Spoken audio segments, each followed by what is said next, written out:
All right, we're talking Ohio State and Big Ten football with Steve Hillwagon. He is the Big Ten senior writer for 247 Sports and also the Ohio State contributor there for the 247 platform for the Buckeyes. Bucknuts. Steve, how you doing today? Doing great, Mark. What's going on? Not too much. So we're in the off season, but there's plenty to talk about. Of course, recruiting finalizes on that first Wednesday of February, although much of it's already in place for the big time schools that really took hand of this early signing period and got things done at Ohio State. That means 22 signed with a few other particular areas of need to shore up in the next few weeks. There's a huge recruiting weekend and also an announcement coming this afternoon that seems to play into the Buckeyes' favor. Definitely, they're in very good shape to get a commitment today from a defensive end by the name of Tyler Friday, and very appropriate that he's going to make his announcement on a Friday. It was originally scheduled for Saturday, and I joked on Twitter that if Tyler Friday makes his announcement on Saturday, wouldn't he be one day late? But I think for Ohio State, it's going to come right on time today. Ohio State, Michigan, and Alabama are the top three schools, and he's from Don Bosco Prep, one of the top high schools in New Jersey. And he's a guy the Buckeyes really needed to shore up the defensive end position. They're very thin there with all the guys that they lost after this past season, some of the seniors, plus Sam Hubbard deciding to leave school a year early and go to the NFL. So they're trying to replenish the defensive end position. Since the original signing day in December, they did get Tyreek Smith from Cleveland Heights, Ohio. He made an announcement at one of the All-Star games for Ohio State, and he had actually surreptitiously signed his letter of intent and sent it in, and they all agreed to keep it quiet until he was able to make his big splashy announcement at the All-Star game. So that was fun for him. And if the Buckeyes can get Friday today, he would be the number 23 commitment in this class. We talked a little bit before going on. They've got a few guys coming in for visits this weekend, and this class could go to 24, 25 players maybe. Some guys coming in this weekend, the offensive tackle Rashid Walker. They still need some help potentially on the offensive line. Another defensive end, Devontae Jean Baptist, is also coming in, and a wide receiver, Antoine Green, former Florida State commitment who decommitted after Jimbo Fisher left Florida State. So they've got several guys pending that they're still trying to recruit. Our take on the numbers is they are very tight right now, and I think their feeling is they'll get through spring football and probably have 1 to 2 scholarships open up, and that'll create some space for them to take some of these other players that they're potentially having in for visits this weekend. Yeah, Rashid Walker, according to your 247 composite, one of the top 100 players in the country, has Penn State and Virginia Tech nipping at his heels. And for Jean Baptist, the defensive end you mentioned out of New Jersey, he had recent recruiting trips to Boston College, Nebraska, and Virginia Tech. All right, so those are the guys coming in potentially. Now we can talk about, Steve, the guys that are leaving. And, of course, you've got your seniors and your redshirt seniors, Billy Price, the most decorated of the bunch. Then we also have the typical Ohio State early enrollees into the NFL draft. I've seen mock drafts that place about the typical allotment of Urban Meyer era Ohio State players somewhere in the 3 range. Billy Price, Denzel Ward, Sam Hubbard, according to one of the latest mock drafts that I saw. Just your thoughts about how good of NFL players that those guys could turn out to be, and talk about possible replacements and what needs to be done to shore up the reinforcements.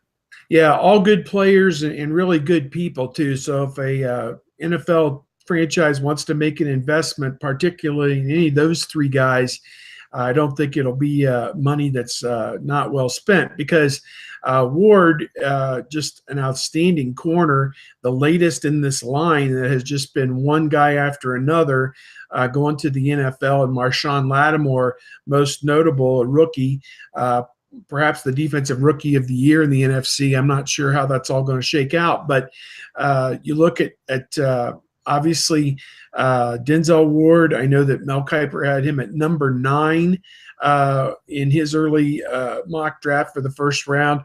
Sam Hubbard, a defensive end, he had just a humongous game against USC. I think 2.5 sacks, 3.5 tackles for loss.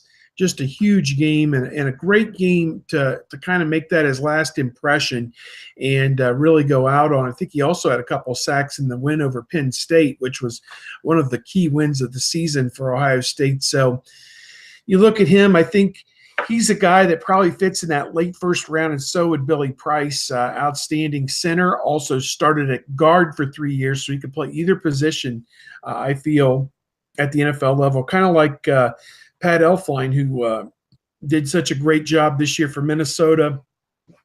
They're in the NFC Championship game this weekend. So I look at those 3 guys. They're solid NFL candidates. I know J.T. Barrett, Chris Worley, the linebacker, some of their other key prospects have all done well at some of the all-star games that they've been attending, including the safety Damon Webb and some of the all-star practices that they've been in. They've all excelled, and Barrett came out of one of the all-star practices with as much buzz as anybody down there. So they'll probably have their usual between 6 and 10 guys drafted, and then it'll, of course, be on them to go on from there and clinch roster spots. And, it is what it is. Every year, Ohio State just keeps sending players to the NFL, and I think it's exciting that the team coming back for Ohio State in 2018 is going to have some guys who will be probably no-brainers a year from now as well in this whole process. We're on the line with Big Ten senior writer Steve Hillwagon from 247 Sports. You can also join his more Ohio State-specific talk there at bucknuts.com. You speak of a couple guys that tested the waters of sorts, Paris Campbell and Johnny Dixon. They decided to come back. I would feel as though that decision was a smart one for both of them.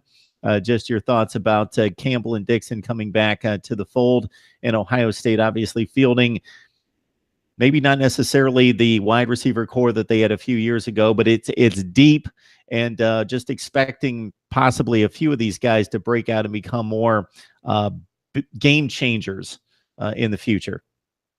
Yeah, Mark, I think you make a very good point there. It'll be a veteran group this coming season in 2018. You have seniors like Terry McLaurin, Paris Campbell, Johnny Dixon, who have all played a ton of football. McLaurin had the long touchdown pass against Wisconsin, seriously thought about coming out. He's already got his undergraduate degree. Same for Paris Campbell, seriously thought about coming out.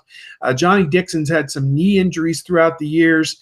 Had some hamstring injuries at the end of this season that kind of held him back a little bit. So those 3 guys will be the leaders.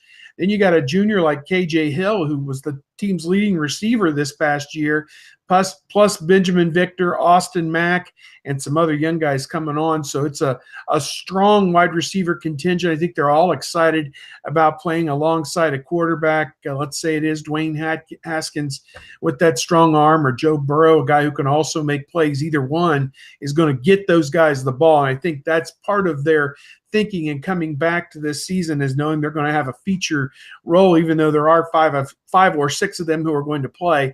So I think those 3 seniors in particular thought about it and decided to come back. Also, Mike Weber, the running back, he was in a tandem with J.K. Dobbins this past year. He was convinced that he will get plenty of touches within the offense. They'll play some 2-back sets with Dobbins and Weber in the game together. That worked like dynamite the year before when they had Curtis Samuel and Mike Weber playing together. So we'll see if they're able to duplicate that, certainly. And one more guy was Draymond Jones, outstanding defensive tackle. Potentially could play some at defensive end, as we touched about how they are very thin at the defensive end position. Only 3 guys with experience coming back there, Nick Bosa, Jonathan Cooper, and Chase Young, all very promising players, but just not a lot of depth. So maybe Draymond Jones will move outside, and I think he's more of a defensive end type player in a 4-3 NFL scheme. So that would probably showcase what he can do. So some solid decisions, I think, for those players to check out what their value may be today, but to understand that they're going to have the opportunity, and Jones in particular, he could be a top half of the first round type pick if he has a huge year. And I certainly expect Nick Bosa, his brother was the #2 overall pick a couple years ago. I would think he's going to be up there in that top 10 or 15 as well with another great year. Yeah, it's an amazing and impressive run of NFL entries by the Buckeyes under Urban Meyer in particular. Of course, this has gone back decades and been consistent. But if you look at all-time rankings, USC, Notre Dame, Ohio State up near the top of the list, whether you're looking at quantity or quality, but specifically under Urban Meyer, it has just been ramped up to the nth degree. Steve, you allude to the Haskins-Burrow dynamic. Do you think, based on what Haskins showed us against Michigan, that puts him in a decided advantage over Burrow, or do you think it's just open competition? Obviously, based on the fan perspective, not seeing what happens in the day-to-day, and you get to look behind the veil to a certain extent. They believe it's Haskins based on what they've seen, but do you believe that it's more of a open competition? Well, Mark, I think you have to start with the fact that there's continuity with the coaching staff, which there hasn't necessarily been at Ohio State. They have, of course, Urban Meyer, the head coach. Kevin Wilson will be back for his second season as the offensive coordinator, the former head coach at Indiana. And then you have Ryan Day, a former NFL assistant, who will be back as the quarterbacks coach for Ohio State, his second year working with all these guys. And Joe Burrow was the #2 quarterback until about a week before the first game this past year. He suffered a broken bone in his throwing hand, and that limited him to only 5 appearances during the course of this season. It allowed Dwayne Haskins to kind of move right on by him and become that backup.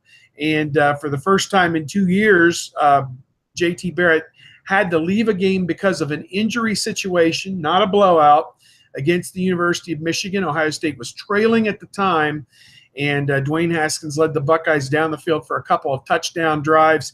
He was 6 of 7 for 94 yards against one of the best defenses in America against the University of Michigan. Also had a long run to set up a touchdown in that game. So he did everything he could possibly do in a tough situation, a tough environment at the University of Michigan at the Big House to show, hey, I should be the next quarterback at Ohio State. But like Lee Corso says, not so fast, my friend. They're going to zero that out and start back at the beginning with spring football. And of course, it'll be in the back of everyone's mind. Ryan Day, Kevin Wilson, Urban Meyer, what Haskins did when the chips were all on the line and what Haskins did. But Burrow is no slouch. And in fact, in the 2 seasons, Burrow has seen action a little bit last year in mop-up, and of course, just the very end of 4 or 5 games this year. He's thrown for a better percentage than Haskins has, and still has never thrown a college interception. Haskins did throw one, which was returned for a touchdown in one of the early season games. So, I think it's a toss-up. I think Haskins, if you ask me today, I'd say 55-45, maybe even more than that, 60-40 in his favor just off what he did. But he's going to have to go back out there and prove it. And the wild card in this is Tate Martell, the kid from Las Vegas, Nevada, Bishop Gorman High School. He redshirted this past year. He's a kid that when they get down by the goal line has that ability to run or throw. He's an exciting prospect as well. And I think all 3 of those guys are going to be going at it hard this spring. It's going to be a lot of fun to watch. Yeah, not to make too much out of one play, but trailing in the second half, on the drive that JT Barrett was hurt and Dwayne Haskins suffers a couple penalties, moves the team behind the sticks, and then he just rips off that 3rd and 14 throw that Austin Mack held on to. Great and catch. That was, Yep. I don't want to make too much of that because we see throws like that occasionally, but that's not a throw that a collegiate player makes on a regular basis. We see that on Sundays most of the time. He ripped it through a small window and really had to gun that thing, and it was perfectly timed, perfectly placed, and it was moving. So that was impressive. I think you got to like Dwayne because of his big arm. He's maybe not as effective a runner as Joe Burrow has shown, at least maybe in practice. But again, it all comes down to consistency and moving the chains and being a fit for the offense and everything else that goes along with it. It's so, people will say what they want to about Barrett, but he was a winner, and I think that's what they're looking for, a guy who can be a leader and a winner. I think Haskins has those qualities. I think Burrow has those qualities. Those guys, either one of them, could probably start just about any place else in the country, with exception, obviously, of a few places that have some entrenched guys who've won big. But I think that either one of those guys could play just about anywhere. And the interesting turn on the Burrow story is he will graduate within 3 full years with his undergraduate degree, his bachelor's degree, in May, and that makes him eligible. Mark, he can leave as a graduate transfer with 2 full seasons of eligibility left, could go anywhere in the country and start right away if he comes out of the spring and is not certain he's going to be the starter in the fall. So may try and roll the dice there a little bit, but he says as of right now, he's leaning toward coming back to Ohio State regardless. He loves it at Ohio State. He's an Ohio kid from Athens, Ohio. His dad, Jim, has been on the staff with Frank Solich down at Ohio University for the last 13 seasons. His dad and 2 of his brothers played at Nebraska, and perhaps that factors into his thinking if Scott Frost, the new coach at Nebraska, is looking after spring football for somebody that could to play quarterback. Just kind of file that away in your mind that that could be a tie-in at a later date. But as of right now, Burrow is all in at Ohio State. We'll just see how it shakes out this spring. Now, that's something you don't see on a regular basis, 2 years of eligibility after the graduate transfer. I can't think of any cases like that. Well, he's taken full advantage of the situation because at Ohio State they have the 2 semesters. They also have a truncated May semester where you can take some classes, and, of course, summer semester in June and July and August. So it sounds like he's been a year-round student for 3 full years, and will get his what they call the 4-year degree in 3 calendar years. And that's just tremendous benefit for him, and great preparation and great thinking to set himself up to succeed. We always enjoy the discussion with Steve Hellwagon. He is the senior writer for Big Ten football at 247 Sports and also Bucknuts.com, the 247 platform for Ohio State.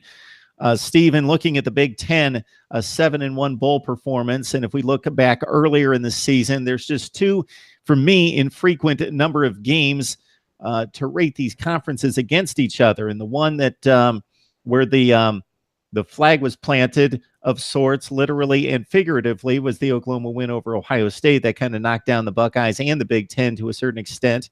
The conference seemed to have played well for the most part, but obviously once they start league play, they're playing in silos and it's difficult to compare. They come out against the rest of the Power 5 at 7-1, many of those games against the Pac-12, but very competitive games and competitive matchups, according to Vegas, that went the Big Ten's way. And if Michigan doesn't completely just blow a second half, they go undefeated. Do you think that means anything? Do you think that means anything to perception for the Big Ten, which, of course, was just left out of the playoffs? Yeah, I think it's a good thing, I think, psychologically for fans, maybe the coaches, the players in the Big Ten. I think anytime you're able to finish your season with a win in a bowl game, it just lifts everybody up, because this time of the year, I mean, it's 20 degrees here today in Columbus, and that's a good day right now because it's been in the teens for a week or two, and they just started back to class in the last week and a half, started working out this past Monday, and, man, it's a lot more fun when you're all able to laugh and joke about what you did in the bowl game, and I made this play, and hey, I remember this. And the 3 weeks of bowl preparation, everything else really pays off when you're able to go out and win that game. Just brings everybody so much together, and you have that positive feeling going into the next year. I think one school that really benefited from this was Michigan State. I've seen a lot of the different I call them the Dodds in the 40s, those guys who write all that national stuff, have put Michigan State up there as a potential top 10 team with Brian Lewerke at quarterback starting to come into his own. Maybe Penn State takes a step backward with Saquon Barkley leaving school early. We'll have to wait and see on that. Michigan losing that game to South Carolina, it could have the opposite effect of what I said a moment ago, that there's still this cloud over Michigan. They didn't beat a team with a winning record the entire season. So in some way, the record was a little bit of a facade. I look at it. In September, we get just a little bit of a dose of some of these conference rivalries. In 2018, Ohio State, for instance, is going to go down to Dallas or to Arlington, and they're going to play TCU. And in the first half of TCU's bowl game, when they were getting drubbed, I was like, well, this game isn't going to mean anything. And then they stormed back and won the game. So it's like, well, now it's a quality matchup, and TCU's probably top 15 going into next year. So, I think Michigan's playing Notre Dame again next year. I don't have all the matchups in front of me about who's playing who, but the Big Ten teams at the top at least typically play one marquee opponent. And I think, again, how you do in those games does have an impact. But as you said, at the end of the regular season, the Big Ten had 12-win Ohio State, 12-win Wisconsin, and 11-win Penn State, and none of them made the playoffs. So I don't know what to say other than you cannot afford to lose a game like Ohio State did to Iowa the way that they did. That just took them completely out of the. I wasn't upset at all when Alabama got that spot. I think you could make a case for any of these teams. And of course, Alabama went out on that field and they proved it and won the national championship. So maybe the committee got that one right.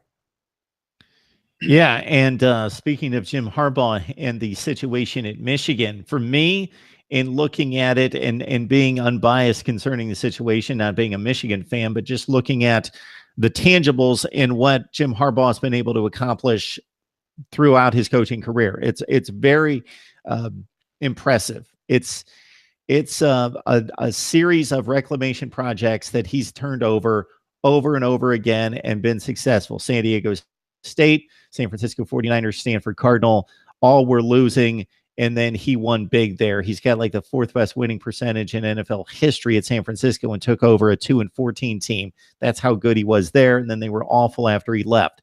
Many expected the same in Michigan, and especially with the resources that he has there, and they weren't awful. He didn't take over an awful roster. I know they went 5-7. He immediately improves it. They go 10-3, 10-3, and then they drop off this year. The talent, the roster, all you have to do is look at the recruiting stars and the rankings. You know that he's upgraded the roster significantly. It should be trending up, but based on what we've seen on the field, especially considering what you said about not beating a quality opponent this year, then they had that chance in the bowl game. And it was not just losing the game, but the manner in which they lost it. Up 19-3, then they make some questionable play calls, some questionable decisions, and they just blow the game. And Jim Harbaugh, you would think, would have to be at a crossroads to a certain extent, not necessarily that Michigan would fire him if he goes, let's say, 8-4 this year, but in regards to being able to pull in the best recruits continually and being able to sell this program as a program on the rise. Yeah, Mark, I agree with you 100% with what you just said. And this is kind of my take on it, that systemically, I mean, I don't know how you really want to quantify it. In the last 17 years, they're 2-15 against Ohio State. Since Jim Tressel got to Ohio State 2001, he was 9-1. Luke Fickell was 0-1, and now Urban Meyer is 6-0 against University of Michigan. And in many respects, this is the opposite of what was going on in this rivalry in the 1980s and the 90s with John Cooper as the coach. Ohio State only won twice in 13 seasons with him as the head coach. So it's been a little bit of the reverse. And this has been true whether it was Carr, Rodriguez, the big guy, Hoke, or Harbaugh. And I think that it is, as I say, a systemic thing. I mean, Michigan has not won the Big Ten championship since 2004. This is 13 seasons and counting now that Michigan has not won the Big Ten championship, perhaps the longest drought that Michigan's ever had without, and they have more Big Ten championships with, I believe, 42 than any other program. I think Ohio State's in the low 30s right now after winning it this past season. So Ohio State has replaced, for lack of a better word, Michigan as the front runner in the Big Ten, and it's been this way for a decade and a half, all the way back to 2001. or 2002 in particular, when Ohio State won the national championship. So I think they've got to get back to keeping the best players in Michigan at home. You look at Ohio State's roster. Mike Weber is a Michigan guy. They've had several Michigan players who've come down and played Ohio State. Used to be the other way around. Desmond Howard was an Ohio guy. Charles Woodson from Fremont, Ohio, just south of Toledo. Some of Ohio's best players, I just mentioned 2 Heisman Trophy winners, were from the state of Ohio. So I think that is a key thing. I mean, it's the closest state that has the most talent, and Michigan's not done a good job, as they had in decades past, getting some of the best players out of the state of Ohio. And I think the other thing, Mark, if you look at the classes as they stack up right now for 2018, Ohio State has something like 8 or 10 national top 100 players, and Michigan may have 1. So, I mean, that number out to the side, yeah, you take it with a grain of salt because those players have to go to college and back those rankings up. But you stack that type of a disparity, class over class over class, and it does lead to the results that we are seeing on the field and have seen for the last 15 years. Yeah, there's no question that the rankings for any one particular player could be way off. If you look at the top 10 or 20 players at any position 5 years ago, you're going to find some duds, find some guys that were rated 3rd or 5th at their position that you've never heard of because they never hit the field. But in volume, they mean a whole lot. Yeah, diamonds in the rough, you will find those everywhere. I'm scratching my mind right now to think Sam Hubbard, the guy who just left Ohio State, was probably not that big of a recruit coming out of college, or coming out of high school, rather. He was more of a lacrosse player that Urban Meyer saw him playing dodgeball and said to the coach, I think it was a Moeller High School, said, "Who's this guy?" When he was like a sophomore or a junior in high school. And they got him out on the football field, and next thing you know, he's headed to the NFL as a first-round draft pick. Michigan needs more of those type of success stories, guys who come from nothing and become something. They've had some, but they've also had some high-end guys. Peppers a few years ago, Hurst, who's leaving now. So they've had their share of guys. I think the quarterback position for them should be a strength this year, getting the Ole Miss transfer. I think Fitzgerald is his name, and then Rogers, the kid who's going to stick around. It's too bad Wilton Spate won't be there. I think he could have been an answer as well, but I think between one of those two guys, they'll find a quality quarterback. And it comes down, Mark, when you get into October, late October and November, and certainly that Thanksgiving weekend game with Ohio State, which will be back in the Horseshoe this year in Columbus, you got to find a way to make the big plays in the big games to pull those out. Yeah, I saw a stat this week that coming up in the Pro Bowl, AFC and NFC, that it was something like 15 out of 85 players were either 1 or 2-star athletes in college. So it happens. But if you look at NFL rosters, I've seen numbers and charts and stories on this, that if you look at 5-star, 4-star, 5 and 4 stars represented in NFL rosters is way up here. Then it really tails off with the 3 and the 2 stars. Yes, it happens. J.J. Watt had to go to a MAC school and then walk on at Wisconsin. So yes, you can find all sorts of examples, but in volume, the recruiting rankings mean a whole bunch. No question about it. I think, Denzel Ward, the player that we're talking about now, leaves as an All-American.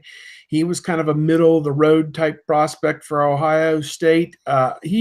When he goes to the Combine, if he runs at the Combine or runs at Ohio State's Pro Day, will probably be around a 4.3 40 guy. And with his size and what he showed, basically the last 2/3 of the season, he blotted out the sun for the opposing receivers. There wasn't a whole lot there for him. So he was a guy. It was interesting to me as a long-suffering Cleveland Browns fan to see that Mel Kiper was picking the Wyoming quarterback to go first. I got to tell you, I was on the field at the Cotton Bowl, and to see some of the throws that Sam Darnold made under pressure, as you said a moment ago about the Haskins throw to Mack, in tight windows where only his guys could get it. Darnold's got an NFL arm, and I think he's got an NFL mind as well.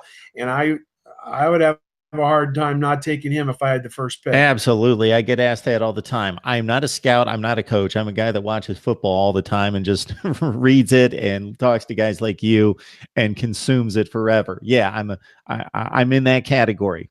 Not an expert, but man, Sam Darnold, you can't look at kept hearing 7 points against Ohio State. Man, the line play in that game on both sides of the ball favored Ohio State by significant margins, and that's why they won the game. He didn't have much of a chance in that one, but man, he's got arm talent and he's mobile. He's a big guy, but he's mobile. Great combination, like a young Ben Roethlisberger that could run fast and is just huge to try to bring down. Yeah, I agree. He got caught in a situation in that one game where Ohio State's defensive front played one of its best games in recent memory. I think they had 15 tackles for loss and 7 or 8 sacks. And what Urban Meyer marveled at is when he would watch Darnold on film, how he was able to stand in the pocket and deliver the ball on time.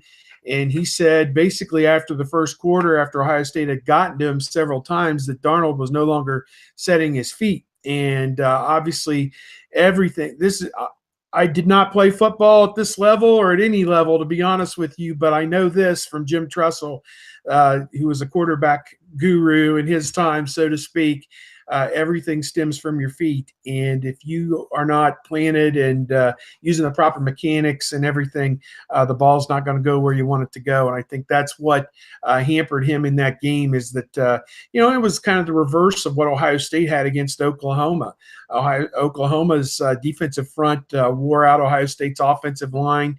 And, the more physical team is going to win these games 9 times out of 10. I mean, there could be a fluke in there somewhere where the team that's why when you see a Big Ten team, Purdue even line up against a Mid-American team, Ball State or somebody, they've got that advantage across the line with the physicality, and that's what generally shapes the game.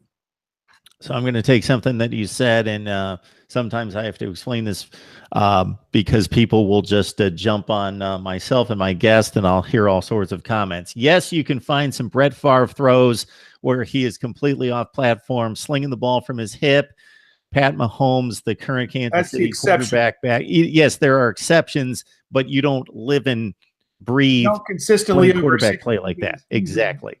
Make plays and win NFL games without being mechanically sound. It doesn't happen. No question. Good conversation with Steve Hellwagon. You can join him as the Big Ten senior writer for 247 Sports and also bucknuts.com. That's the 247 platform for Ohio State. Steve, we always appreciate the conversation. All right, Mark, take care. We'll see you next time.